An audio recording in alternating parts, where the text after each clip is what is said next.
Is the CIA here?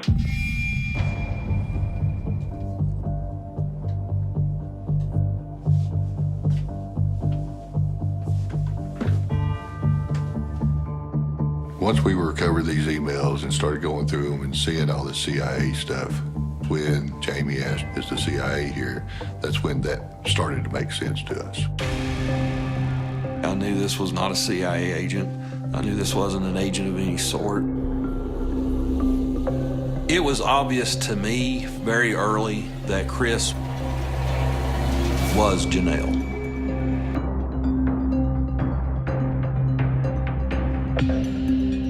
I could tell it was Janelle Potter because the emails were always about Janelle and her concerns. No normal person writes about someone else's concerns at that level. Chris was the vehicle Janelle would use to manipulate and control other people in her circle. I'm not going to let them do anything to you. When were you going to tell us? He emailed me, too. So, what do we do? Chris has a plan.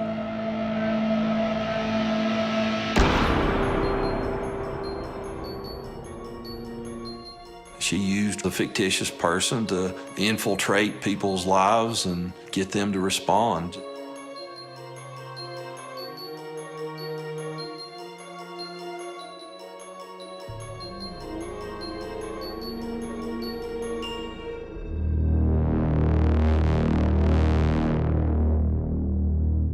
When police search Janelle's room, they find another surprise.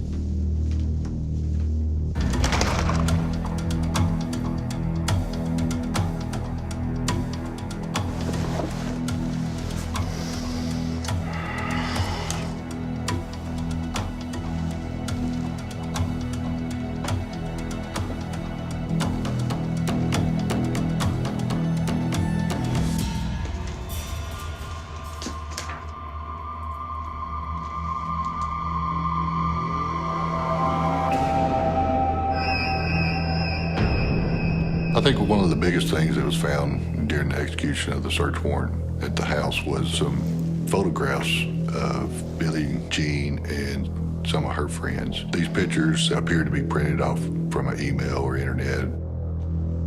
And they had little written captions on them with derogatory terms. These were pictures the girls had posted on Facebook. They probably never imagined in their lives that the Potters would have those sitting there in their own home.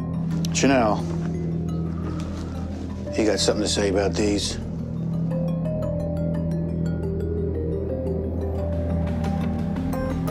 No. The photos and other evidence leads detectives to a shocking theory. Janelle has masterminded a murder. Jealousy was the root cause of it. Janelle Potter was consumed and infatuated with Bill Payne. Catfishing is the modern phenomena where people use social media to undertake fictitious lives and build relationships with other people.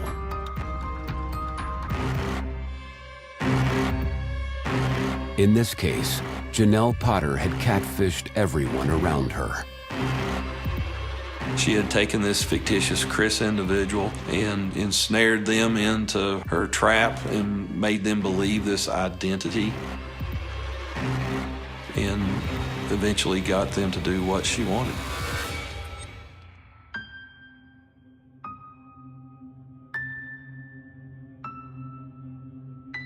Janelle would say the most bizarre things about what people would tell her as far as threats. To my knowledge, there wasn't any real evidence that that kind of thing occurred.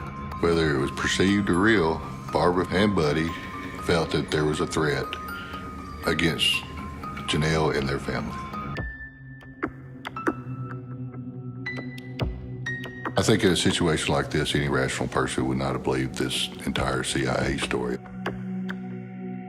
But Barbara Potter was so consumed with visions of grandiose involvement with the CIA on the behalf of her husband, I think Janelle Potter was able to exploit that and make her mother believe this fantasy that there was a CIA operative out there who cared about Janelle and was looking out for her.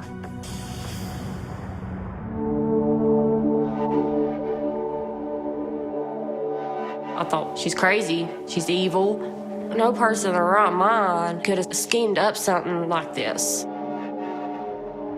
The case was so unusual, the dynamics between Janelle Potter and the people associated with her, those facts were just so unusual and so difficult probably for a jury to digest.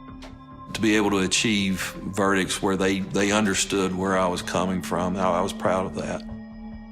Buddy Potter, Barbara Potter, and Janelle Potter were all found guilty of 2 counts of first-degree murder.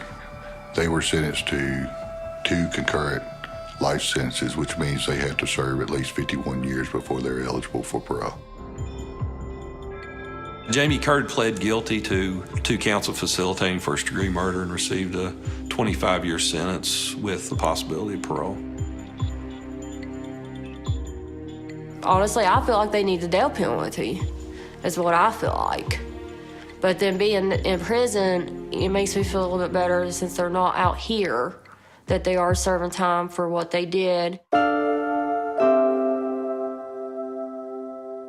love her, and I missed her. She was a really good mom for the time being that she had with her son. And a really good sister and a daughter and an aunt. She was my best friend. She was somebody I could talk to and, hang out with like sisters do. And I really do miss her. I really do. I know I'll see her again one day.